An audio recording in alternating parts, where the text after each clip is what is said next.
नमस्कार दोस्तों, जय हिंद, वंदे मातरम। एक बार फिर से आप सभी का बहुत बहुत स्वागत है आपके अपने YouTube चैनल एग्ज़ाम ट्रिकी में, जहां पर हम बात करेंगे टीचिंग अप्रोचेस एंड स्ट्रेटजीज़ के यूनिट नंबर 3 की। यूनिट नंबर 1 और यूनिट नंबर 2 को भैया अपलोड कर दिया गया है। अगर आपने अभी तक वीडियो नहीं देखी है तो प्लेलिस्ट भी बना दी गई है टेलीग्राम ग्रुप पर भी, जिसका नाम है exam tricky for special education.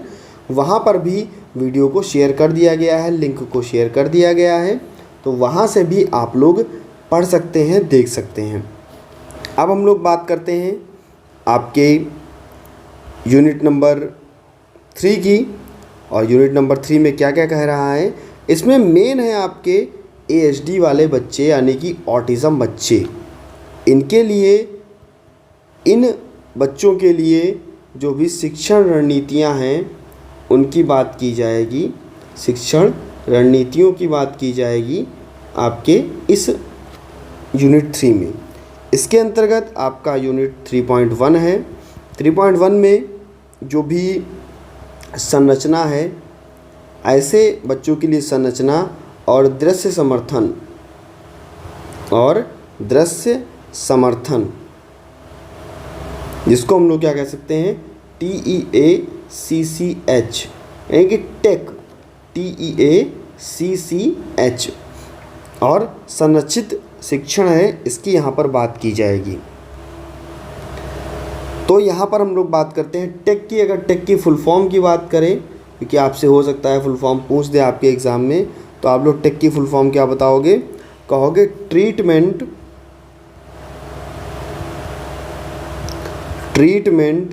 And education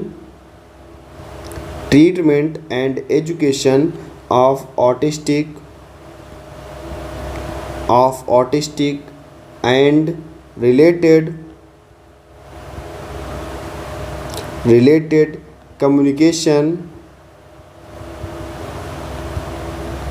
communication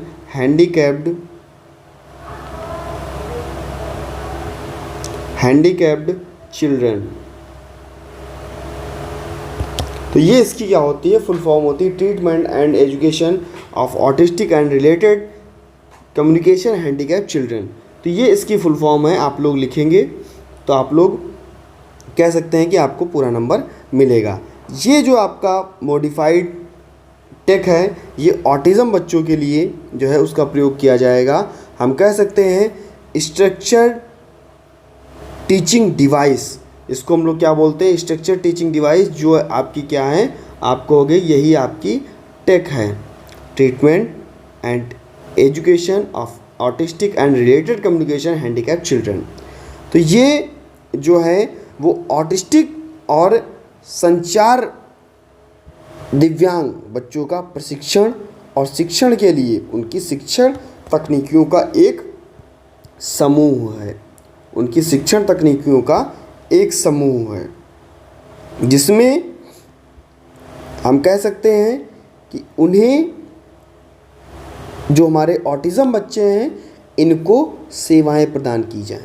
यानी कि डिवीज़न टीच एक व्यापक उपचारात्मक मॉडल है जो जीवन भर ऑटिज़म से पीड़ित बच्चों के लिए सेवाएं प्रदान करता है। संरचित शिक्षण रणनीतियाँ, इसके लिए टीचिंग के मॉडल, व्यापक रूप से परिवारों के लिए साझेदारी, रणनीतियों को विकसित करना और कार्यान्वित करना, इसके लिए व्यक्तिगत मूल्यांकन, पाठ्यक्रम और कौशल के विकास पर जोर दिया जाता है। जो भी संरचित शिक्षण की रणनीतियाँ हैं, उनमें पाठ्यक्रम के क्षेत्र को लागू किया जाएगा और जो भी कार्यकौशल हैं, जो कार्यकौशल किए जाएंगे, उसके लिए रूपरेखा बनाई जाएगी। इसमें जो भी रणनीतियाँ होंगी वो किस पर आधारित होंगी? समझ पर आधारित होंगी। जो बच्चे के लिए रणनीतियाँ बनाई जाएंगी वो समझ पर आधारित होंगी, क्योंकि जो हमारे ASD बच्चे हैं, इनकी सोच, सीखने और व्यवहार को कैसे प्रभावित किया जाता है, इस पर जोर दिया जाएगा। इसके लिए श्रवण प्रसंस्करण, अनुकरण, प्रेरणा, इन सभी चीज़ों पर जोर दिया जाएगा। इन सभी चीज़ों के द्वारा रणनीतियों को, उनके निर्देशों को, उसके प्रदर्शन को बेहतर बनाया जाएगा। सामाजिक सुदृढ़ीकरण और सूचनाओं या निर्देशों को आत्मनिर्भर बनाया जाएगा, बेहतर बनाया जाएगा।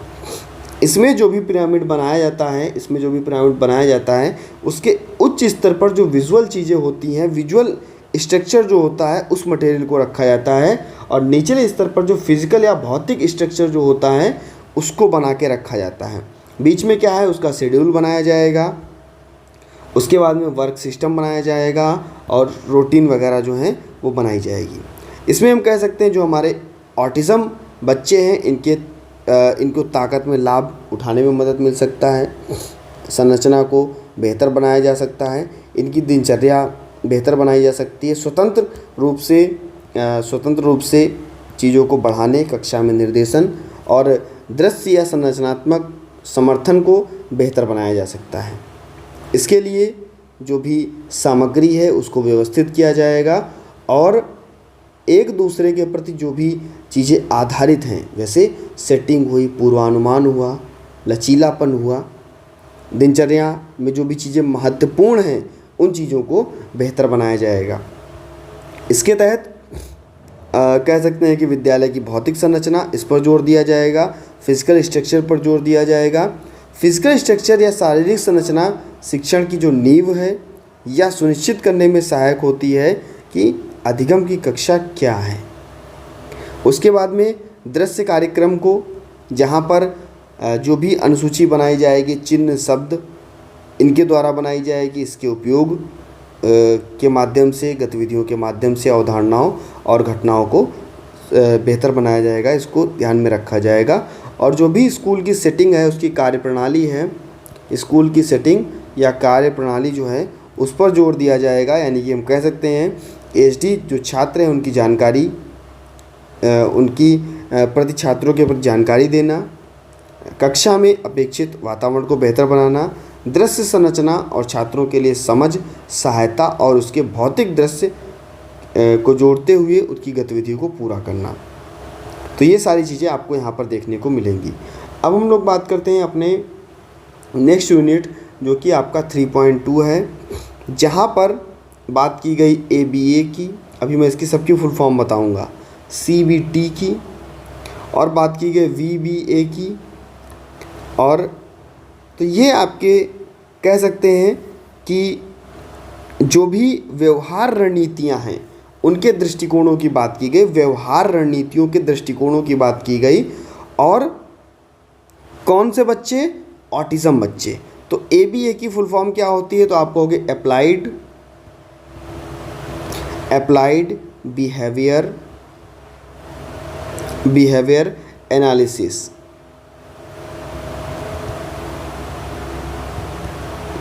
Applied behaviour analysis. ऐसे आप कहोगे VBA की, तो आप कहोगे वर्बल और इसके बाद में बिहेवियर एनालिसिस। ऐसे आप कहोगे CBT की, तो हम कहेंगे कॉग्निटिव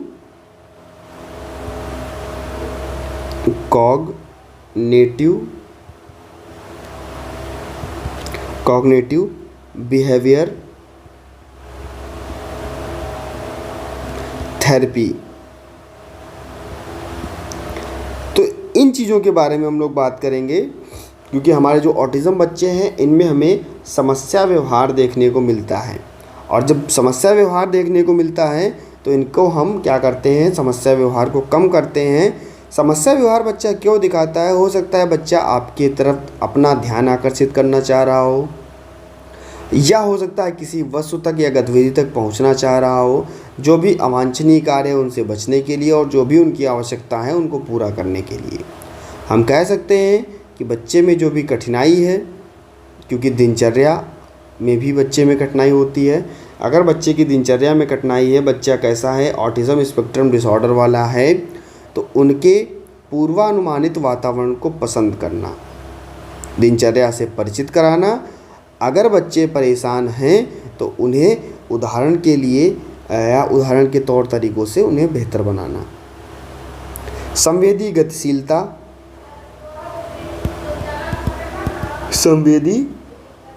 गतिशीलता या कह सकते हैं संवेदनशीलता को बढ़ावा देना, जो भी हमारे ऑटिज़म बच्चे हैं उनके लिए अक्सर संवेदनशीलता को हम लोग बढ़ावा देंगे, जिसके तहत विशेष वस्तुओं को छूकर या महसूस करके पहचाना जाएगा, और जब बच्चा इन चीज़ों को छू रहा होगा तो उसमें बच्चा परेशान हो सकता है। और हम कह सकते हैं थकान भी बहुत बच्चे को थकान भी आती, जो हमारे ऑटिज़म बच्चे होते हैं इनमें नींद की समस्या और थकान की समस्या बहुत ज़्यादा होती है।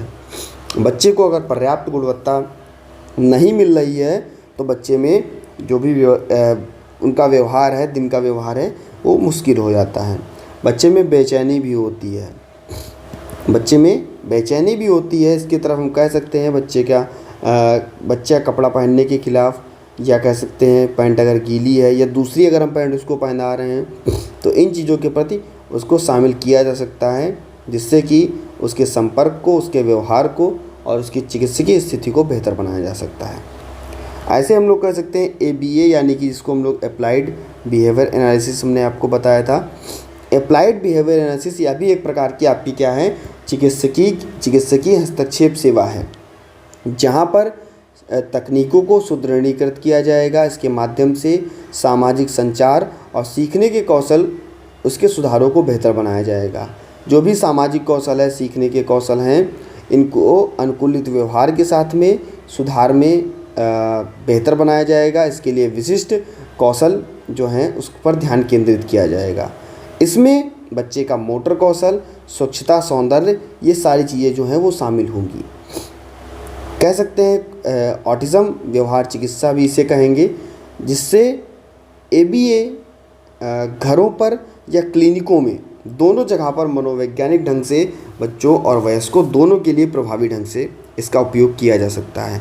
इसमें होगा क्या, बच्चे का जो संचार कौशल है वो विकसित होगा, जो भी ध्यान होगा, सामाजिक या स्मृति होगी वो विकसित हो पाएगी, और जो भी समस्याएं हैं, उनकी जो घटनाएं हैं, उनको बेहतर बनाया जा सकेगा। इसमें अगर हम ABA की बात करते हैं, अप्लाइड बिहेवियर एनालिसिस की बात करते हैं, तो यह एक प्रकार की आपकी क्या है, यह भी एक प्रकार की आपकी थेरेपी है, जो सीखने और व्यवहार संबंधी ट्रेडों में मनोवैज्ञानिक चीज़ों के लिए प्रति आधारित होती है। इसमें ABA थेरेपी में समझ को लागू करना, व्यवहारिक वास्तविक जीवन में स्थितियों को कैसे काम करना है, या ऐसे व्यवहारों को बढ़ाना जो कह सकते हैं कि हानिकारक अगर बच्चे के लिए है तो वो बच्चे को प्रभावित ना कर रहा हो। अप्लाइड बिहेवियर एनालिसिस में व्यवहार को समझना, उनको बदलना और उनकी तकनीकों में जो तकनीकें हैं उनको शामिल करना। तो ये चीज़ें आपको ABA के अंतर्गत देखने को मिलेंगी, जहाँ पर मैंने बताया आपको कि बच्चे की भाषा, संचार, स्वयं देखभाल, बच्चे का खेल, मोटर कौशल, सीखने और शैक्षिक गतिविधियाँ जो हैं वो बच्चे की बेहतर होंगी। अप्लाइड बिहेवियर एनालिसिस के अंतर्गत बच्चे का पॉजिटिव रीइंफोर्समेंट, सकारात्मक सुदृढ़ीकरण या सकारात्मक कह सकते हैं पुनर्बलन, जिसमें बच्चे में जो कठिनाइयाँ आ रही हैं, सामाजिक संपर्क है, इसको बेहतर बनाया जा सकता है, और बच्चे को सकारात्मक सीखने का व्यवहार जो है वो बेहतर कर सकते हैं। बच्चे के लिए नेगेटिव रीइंफोर्समेंट, अगर बच्चा कोई भी दुर्व्यवहार कर रहा है तो उसको तुरंत ठीक करने के लिए हम नेगेटिव रीइंफोर्समेंट का भी प्रयोग कर सकते हैं। ऐसे ही बच्चों के लिए संकेतों का उपयोग करके, संकेतों और मौखिक संकेतों और दृश्य संकेतों का उपयोग करके हम बच्चे को प्रोत्साहित कर सकते हैं, विशेष व्यवहार को प्रोत्साहित कर सकते हैं। बच्चे के लिए हम लोग प्रत्यक्ष रूप से जो संकेत हैं उनको देखते हुए बेहतर बना सकते हैं। इसके बाद में हम बात करते हैं टास्क एनालिसिस की। तो टास्क एनालिसिस आप सभी को पता है, मैंने पहले भी बताया था कि व्यवहार को, जो भी कार्य कौशल कराया जाएगा बच्चे को, उस कार्य कौशल को छोटे छोटे टुकड़ों में बांटना और उसको एक व्यवस्थित ढंग से लगाना। इसके बाद में जनरलाइजेशन आता है। जनरलाइजेशन भी, सामान्यीकरण भी के बारे में भी बताया था। तो ये चीज़ें यहाँ पर आपको देखने को मिलती हैं। इसके बाद में आपका एक आता है ABC यानी कि एंटीसीडेंट बिहेवियर कॉन्सिक्वेंस। एंटीसीडेंट यानी कि पूर्ववत कारक, बिहेवियर जो कारण हो चुका है उसका बिहेवियर, उसका व्यवहार क्या हुआ है, और व्यवहार होने के बाद में परिणाम क्या आया है, कॉन्सिक्वेंस क्या हुआ है। यहाँ पर हम कह सकते हैं कि ABC मॉडल में आपका समस्या व्यवहार के पहले की घटना जिसके कारण व्यवहार हुआ, आखिरकार व्यवहार हुआ तो बच्चे का व्यवहार कैसा था और उसके बाद में परिणाम क्या हुआ, इस पर हम लोग बात करते हैं। तो कहते हैं भैया एंटीसीडेंट बिहेवियर कॉन्सिक्वेंस। इसके बाद में हम लोग बात करते हैं वर्बल बिहेवियर एनालिसिस की, वीबीए की, वर्बल बिहेवियर एनालिसिस की। तो कहेंगे बीएफ स्किनर जी ने वर्बल बिहेवियर एनालिसिस पुस्तक में सिद्धांतों के आधार पर थेरेपी को संचार कौशल में सीखने के लिए डिज़ाइन किया। थेरेपी को किसमें? संचार कौशल में सीखने के लिए इसको डिज़ाइन किया गया। इसके लिए पारस्परिक स्पीच थेरेपी इसको बेहतर किया गया, जो भी इसकी डिज़ाइन है इसको बेहतर बनाया गया, और भाषा के उद्देश्य और सीखने के लिए जो भी कौशल हैं इनको बेहतर बनाया गया। मौखिक निर्देशों को कह सकते हैं वाक्यांशों का उपयोग किया गया। इसके लिए जो भी मौखिक बिहेवियर चिकित्सा है, इसमें बच्चे के लिए बोलने के कौशल, जैसे बच्चा अगर बोलने में अगर बच्चे को दिक्कत हो रही है, क्योंकि हमारे ऑटिज़म बच्चे हैं ये लोग बहुत ही कम ध्यान देते हैं, तो यहाँ पर बच्चे के लिए बोलने के कौशल, उनके टिप्पणी या हम कह सकते हैं जवाब देना, इन सभी चीज़ों को शामिल किया जाता है। एरर अगर लर्निंग होती है, अगर गलत लर्निंग होती है तो भी हम लोग इन तकनीकों का प्रयोग करते हैं और बच्चे को समय समय पर उन चीज़ों को प्रोत्साहित करके बच्चे को सिखा सकते हैं और जो उसमें कार्यक्रम है उसको शामिल किया जा सकता है। इसके लिए बच्चे का मौखिक व्यवहार उसको शामिल किया जाएगा। सीखने मौखिक व्यवहार जब शामिल किया जाएगा तो जो भी सीखने की क्षमता है वो बेहतर हो सकेगी, जो भी व्यवस्थित ढंग है उसको बेहतर किया जा सकेगा और बच्चे के लिए सीखने के नए उपयोगों को बेहतर किया जा सकेगा। इसके बाद में अगर बात करें सीबीटी की, यानी कि कहते हैं cognitive behaviour technique. Cognitive behaviour technique, इस टेक्निक के माध्यम से जो भी व्यवहार है उसकी तकनीकों को बदलकर अपनी समस्याओं को प्रबंधित करके उसमें मदद की जा सकती है। इसमें चिकित्सक और कंप्यूटर आधारित जो कार्यक्रम है सीबीटी है, उन तकनीकों का उपयोग करके चुनौतियों को बेहतर किया जाएगा और सकारात्मक जो भी कार्यवाही है वो की जाएगी। इसमें कॉग्निटिव बिहेवियर थेरेपी इसका भी प्रयोग किया जाएगा। इसका प्रयोग हम कह सकते हैं 1960 से, कॉग्निटिव थेरेपी का विकास जो है 1960 से लगभग आपका यहाँ पर तय हुआ। तो इसमें कॉग्निटिव बिहेवियर थेरेपी में सीबीटी में आपको देखने को मिलेगा जो भी व्यवहार होंगे उनको पहचाना जाएगा, उन व्यवहारों की कमियां क्या हैं उनको पहचाना जाएगा, उन व्यवहारों का क्या किया जाएगा, मूल्यांकन किया जाएगा और सीबीटी आधारित कह सकते हैं जो भी कार्यक्रम है, अवधि है, उसको भी तय किया जाएगा। यहाँ पर कैसे काम करता है तो इस पर भी बात होगी। आखिरकार सीबीटी में जो भी बच्चे का विकार है उस विकार का हम लोग इलाज करवा सकते हैं। अगर बच्चे में कोई भी फोबिया है, जैसे मान लीजिए पानी से फोबिया है या सोने से फोबिया है, तो हम लोग इनको दूर कर सकते हैं। नींद की समस्या अगर बच्चे को है या शराब है, तो इन सब चीज़ों से हम लोग बच्चे को दूर कर सकते हैं और हमारा ऑटिज़म बच्चा जो है वो बेहतर हो सकता है। इसके बाद में हम लोग बात करते हैं यूनिट 3.3 की, जहाँ पर बात करते हैं आपके सामाजिक रणनीतियों की, जहाँ पर ऑटिज़म बच्चों की बात हो रही है और किसी की बात नहीं करनी है हमें। यहाँ पर ऑटिज़म बच्चों के लिए सामाजिक रणनीतियों की बात होगी, सामाजिक रणनीतियों की बात होगी और दृष्टिकोण की बात होगी, और दृष्टिकोण की बात होगी, जिसके तहत सामाजिक कहानियाँ और ये सारी चीज़ें जो होंगी वो शामिल होंगी। कह सकते हैं ऑटिज़म बच्चे, अगर ऑटिज़म से बच्चा पीड़ित है तो उन बच्चों के लिए शैक्षिक आवश्यकताओं को पूरा करना, उन्हें स्वतंत्र जीवन यापन के लिए सक्षम बनाना, इसके लिए बच्चे के रोज़गार और रोज़गार के जो भी अवसर हैं उन्हें स्वतंत्र रूप से बच्चे को देना, अवकाश के जो कौशल हैं उन्हें योग्य बनाना और शैक्षिक अवसर जो बच्चे का है उसके लिए मौजूद जो भी चीज़ें हैं उनको बेहतर बनाया जाए। इसके लिए जो भी शिक्षाविद हैं उन्हें अधिक से अधिक ध्यान केंद्रित किया जाए, रोज़गार परक चीज़ें बनाई जाएं और बच्चे को स्वतंत्र जीवन यापन के लिए बेहतर बनाया जाए। इससे बच्चे के लिए जो भी पीड़ित व्यक्ति हैं, ऑटिज़म से पीड़ित जो व्यक्ति हैं, इन लोगों के लिए या इन व्यक्तियों के लिए संचार कौशल को विकसित किया जाए, कम्युनिकेशन स्किल को बढ़ाया जाए। कम्युनिकेशन स्किल में भाषा का उपयोग करना सिखाया जाएगा। और जो भी ऑटिज़म बच्चे हैं इनके लिए सबसे अच्छा क्या है, लक्ष्य संचार क्या है, उस कार्यक्रम को प्रदान किया जाएगा। भाषा और भाषण क्या है, उनके लिए व्यापक रूप से मूल्यांकन किया जाएगा और उनकी आवश्यकता को शामिल किया जाएगा।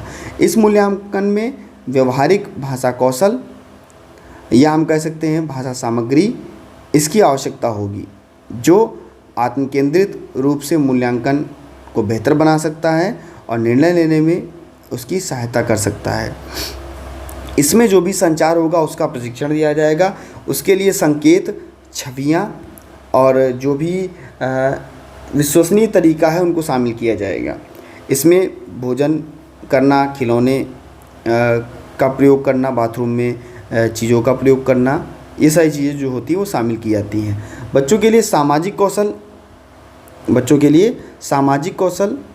सामाजिक कौशल में आप सभी को पता है कि बच्चा समाज में रह कर के कैसे कार्य करेगा। हमारा ऑटिज़म बच्चा समाज में सामाजिक कहानियों के द्वारा उनके विचारों को बेहतर बनाना और कह सकते हैं कि समाज में जो भी हमारा ऑटिस्टिक बच्चा है उनकी रणनीतियों की व्याख्या करना, उनकी प्रतिक्रियाएं करना और सीखने में उन्हें मदद मिलना। कभी कभी देखने को मिलता है कि बच्चा सामाजिक लिपियों और कहानी में हस्तक्षेप अगर बच्चे के किया जाता है तो बच्चा बेहतर रूप से कार्य कर सकता है, सटीकता ला सकता है। इसमें जो भी कहानी है उसके शीर्षक को बताना, सारांश को बताना, लिखते समय सभी चीज़ों को बताना, कह सकते हैं कि जो भी सामाजिक कहानियाँ हैं इनको बेहतर बनाना, योजनाएं बनाना, ये सारी चीज़ें जो होती है वो शामिल होती हैं। इसमें सामाजिक कहानियों का सामान्य उपयोग भी किया जाएगा। बच्चे के लिए कॉमिक स्ट्रिप भी लाई जाएगी, जो भी कॉमिक बुक होगी जिसमें बच्चा बातचीत और सरल दृश्य का प्रतिनिधित्व कर सकेगा, बातचीत को वास्तविक बना सकेगा और इसको बेहतर बना सकेगा। तो ये सारी चीज़ें आपको यहाँ पर देखने को मिलेंगी। सामाजिक कौशल को की जो ट्रेनिंग है वो भी दी जाएगी। पीयर ट्यूटरिंग इंटरवेंशन भी किया जाएगा बच्चे के लिए। कह सकते हैं कि जो भी सहकर्मी शिक्षण बातचीत है उसको भी बढ़ावा दिया जाएगा। सामाजिक कौशल में का जो शिक्षण है वो भी दिया जाएगा। इसके तहत बच्चा अपने नेटवर्क को बढ़ा सकता है, सामाजिक कौशल के समूहों को बेहतर कर सकता है और अभ्यास को, अंतःक्रिया को उनकी रणनीतियों के अनुसार हस्तक्षेप के द्वारा उनको बेहतर बनाया जा सकता है। ये सारी चीज़ें आपको देखने को मिलेंगी। इसके बाद में हम लोग बात करते हैं आपके यूनिट 3.4 की। यूनिट 3.4 में हम कह सकते हैं जो आपका यूनिट 3.4 है, यहाँ पर बात की जा रही है जो भी रणनीतियाँ हैं, या जैसे हम कह सकते हैं सीखने की रणनीतियाँ, यहाँ पर भी बात की जा रही है। रणनीतियों के दृष्टिकोण, जहाँ पर सीखने के अनुभव की बात की जाएगी, या हम कह सकते हैं अर्ली स्टार्ट डेनेवर मॉडल की बात की जाएगी, जिसको हम लोग ESDM भी बोलते हैं, अर्ली स्टार्ट डेनेवर मॉडल, इसकी भी बात की जाएगी। तो ये और जैस्पर की बात की जाएगी, जैस्पर की बात की जाएगी। तो हम कहेंगे सर जैस्पर क्या है, तो कहेंगे कि संयुक्त ध्यान और प्रतीक या खेल, ये किसके अंतर्गत आते हैं, इनका उपचार करना, इनका विकास करना आपका किसके अंतर्गत आता है, जैस्पर के अंतर्गत आता है। यह विकासात्मक और व्यवहारिक सिद्धांतों के एकीकरण पर आधारित होता है। इसके लिए संयुक्त मॉडल, नकल या सामाजिक संरचना, इसकी नींव को बेहतर बनाया जाएगा, प्राकृतिक रणनीतियों का उपयोग किया जाएगा। हम कह सकते हैं कि प्रतीकात्मक खेल, जैस्पर के अंतर्गत प्रतीकात्मक खेल दृष्टिकोण, ऑटिज़म वाले जो बच्चे हैं इनकी मुख्य कमी, इनके क्षेत्रों को पहचानना, तो ये सारी चीज़ें जो हैं आपकी जैस्पर के अंतर्गत लाई जाती हैं, जिसमें संयुक्त ध्यान, प्रतीकात्मक खेल, जुड़ाव, इनको शामिल किया जाएगा और इनकी रणनीतियों को बेहतर बनाया जाएगा। संयुक्त ध्यान, प्रतीकात्मक खेल, विनिमय, इसके अंतर्गत जो भी रणनीतियाँ होंगी वो 12 महीने से जो भी 8 वर्ष की उम्र है इसके बीच में बनाई जाएंगी। संयुक्त ध्यान जो कौशल है उसकी मॉडलिंग और शिक्षण पर ध्यान दिया जाएगा। जो भी ध्यान समन्वय है उसकी क्षमता को बढ़ाया जाएगा। जो भी खेल कौशल है उसमें लचीलापन बनाया जाएगा, बच्चों के लिए स्थिति को बेहतर बनाया जाएगा, अवसर को बढ़ाया जाएगा और सीखने के सामाजिक और संरचनात्मक कौशल को विकसित किया जाएगा। जैस्पर का अनुभव क्या होगा? इसके तहत बच्चों के साथ काम किया जाएगा और जो भी बच्चे होंगे इनकी विकासात्मक क्षमता को बढ़ाया जाएगा। इसके लिए माता पिता, शिक्षक और जो प्रोफेशनल और चिकित्सक होते हैं इनको भी यहाँ पर शामिल किया जाएगा और इनकी गतिविधियों को बेहतर बनाया जाएगा। इसके बाद में हम लोग बात करते हैं LEAP की, लीप की। तो इसके तहत जो भी लर्निंग एक्सपीरियंस है बच्चे का, प्री स्कूल माता पिता के साथ में वैकल्पिक कार्यक्रम, हमारी विशेष शिक्षा, ऑटिज्म स्पेक्ट्रम जो डिसऑर्डर वाले बच्चे हैं, ASD के जो बच्चे हैं, इनकी पूर्व स्कूलिंग की बात की जाएगी। इनके लिए उच्च गुणवत्ता को बढ़ाया जाएगा। प्रारंभिक हस्तक्षेप की जो सेवाएं हैं उनको बेहतर किया जाएगा। लीप में जो भी प्रारंभिक हस्तक्षेप की सेवाएं हैं ऑटिज्म स्पेक्ट्रम डिसऑर्डर के बच्चों की, उनको बेहतर बनाना, प्राकृतिक समावेशन और जो भी विकासात्मक दृष्टिकोण है उसको बेहतर करना और जो भी कौशल है इसकी बातचीत के माध्यम से इसको बेहतर बनाना, विकासशील जो भी खेल है उसको केंद्रित करना और मॉडल को बेहतर बनाना। फैमिली सपोर्ट भी यहाँ पर होगा, परिवार का भी पूरा सपोर्ट होगा, जहाँ पर हम कह सकते हैं बच्चों के लिए बहुआयामी कार्यक्रम लागू करना, उनके लिए रणनीतियाँ बनाना, जैसे जैसे अप्लाइड बिहेवियर एनालिसिस में, पीयर ट्यूटरिंग में या बच्चे को प्रोत्साहित किया जाता था, वहाँ पर माता पिता का प्रशिक्षण भी बहुत ज़रूरी था। तो इन सभी चीज़ों के द्वारा हम लोग लीप एक एकीकृत प्री स्कूल कार्यक्रम के रूप में माता पिता के साथ में व्यवहार कौशल को कार्यक्रम को प्रशिक्षण को बेहतर बनाया जाएगा। इसके बाद में हम लोग बात करते हैं ESDM की, जिसको हम लोग बोलते हैं अर्ली स्टार्ट डेनवर मॉडल। तो जो है आपका ESDM है ये आपका 12 से 48 महीने के जो उम्र के बीच के जो बच्चे हैं इनकी व्यवहारिक चिकित्सा के लिए इसका प्रयोग किया जाएगा। माता पिता और चिकित्सक जो है वो सकारात्मक और मज़ेदार संबंध बनाते हुए हम लोग खेल को उपयोग में लाएंगे और इसमें बच्चे का भाषा, सामाजिक कौशल और जो भी संज्ञानात्मक कौशल है उसको बढ़ावा मिलेगा। इसमें क्या होगा, ESDM में क्या होगा कि बच्चे में जो भी सीखने का विकास है उसके आधार पर चीज़ों को बेहतर बनाया जा सकेगा, जो भी संरचनात्मक जो भी संबंध है वो बेहतर किया जा सकेगा, इसके लिए जो भी रणनीतियाँ हैं उनको बेहतर बनाया जाएगा। इसमें हम कह सकते हैं ESDM थेरेपी का उपयोग क्लिनिक या स्कूल सहित जो भी और भी कार्यक्रम है वहाँ पर किया जा सकता है, जहाँ पर सेटिंग को आमने सामने चीज़ों को प्रदान किया जाएगा और सीखने की शैलियाँ और क्षमताओं को बेहतर बनाया जाएगा। उसके लिए जो भी सामाजिक कौशल, भाषा कौशल और संज्ञानात्मक कौशल है उसमें प्रगति मिल सकेगी।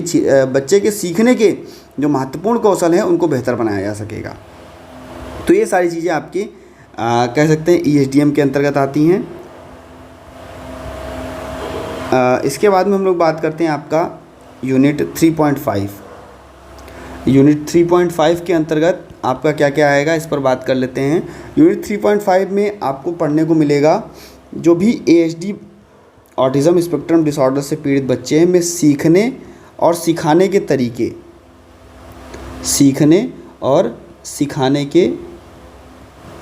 तरीके, इन पर बात होगी, इन पर विचार किया जाएगा। जो भी हमारे ऑटिज़म बच्चे हैं इनको हम लोग कह सकते हैं सीखने और सिखाने के तरीक़ों में, क्योंकि जब बच्चा सीखेगा ऐसी रणनीतियों का प्रयोग किया जाएगा, जब बच्चा सीखेगा तो चीज़ों को स्वीकार किया जा सकेगा, आत्म केंद्रिता को बढ़ाया जा सकेगा और सीखने की विभिन्न जो शैलियाँ हैं उनके प्रति बच्चों की ताकत और कमजोरियों का पता लगाया जा सकेगा। इसके लिए जनरलाइजेशन यानी कि सामान्यीकरण बहुत ज़रूरी है।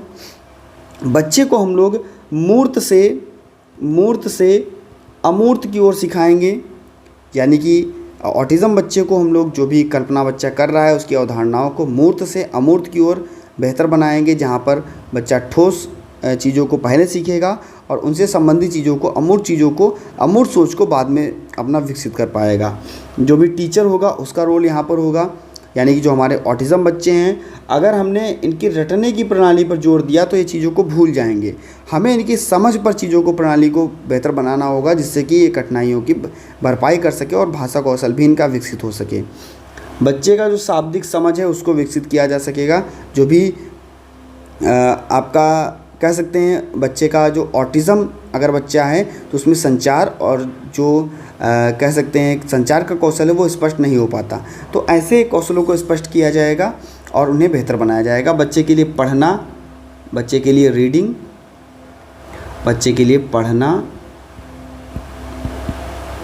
ये बहुत ज़रूरी है, क्योंकि जो हमारे ऑटिज़म बच्चे हैं इनके लिए चीज़ों को बेहतर बनाना, उन्हें ध्वन्यात्मक रूप से बेहतर करना और कह सकते हैं इनके लिए जो भी शुरुआती कौशल है, शुरुआती चरण हैं, इनको बेहतर बनाया जाए। रटने पर कम ध्यान दिया जाए, बच्चों के सीखने और वर्णमाला जो भी अक्षर हैं इनको सीखने पर ज़्यादा ध्यान दिया जाए। उनकी आवश्यकताओं और संज्ञानात्मक ध्यान को बेहतर बनाते हुए इनकी समझ को विकसित किया जाए। बच्चे के लेखन कौशल को भी बढ़ाया जाए। जो हमारे ऑटिज़म बच्चे हैं इनके लेखन कौशल को भी बढ़ाया जाए। दृश्य श्रव्य सामग्रियों के माध्यम से, सूक्ष्म गामक कौशलों के माध्यम से बच्चों की लिखावट में जो कठिनाइयाँ आ रही हैं ऑटिज़म बच्चों की, इनमें भागीदारी लेकर के इन्हें बेहतर बनाया जाए। और लेखन कौशल की सीमाओं को जो भी क्षतिपूर्ण हैं उनमें प्रौद्योगिकी का उपयोग करके बच्चे की जो कौशल है उसमें भागीदारी लेवा करके बच्चे को सहायक शिक्षण सामग्रियों के द्वारा इन्हें हम बेहतर बना सकते हैं। बच्चे को गणित की तकनीकों में भी जहाँ पर बच्चा मूर्त रूप से, मौखिक रूप से या हम कह सकते हैं समझ जहाँ पर बच्चे की विकसित होती है, हम इन अवधारणाओं के माध्यम से भी बच्चे को बेहतर बना सकते हैं। जहाँ पर तर्क बच्चा करेगा और प्रतीकात्मक प्रतिनिधित्व भी करेगा, जिसके लिए बच्चे के लिए कह सकते हैं मोटर कौशल को बेहतर किया जा सकता है और इसके हेर फेर और सीखने की चुनौतियों को बेहतर बनाया जा सकता है। तो इस प्रकार से भैया आपका यूनिट 3 जो था वो समाप्त होता है। वीडियो अच्छी लगी हो तो वीडियो को लाइक कर दीजिएगा। चैनल पर पहली बार थे सब्सक्राइब करने के बाद में बेल आइकन में ऑल का ऑप्शन और सभी मित्रों तक एक बार वीडियो को शेयर कर दीजिएगा। मिलता हूँ दोस्तों नेक्स्ट वीडियो में नई जानकारी के साथ। धन्यवाद।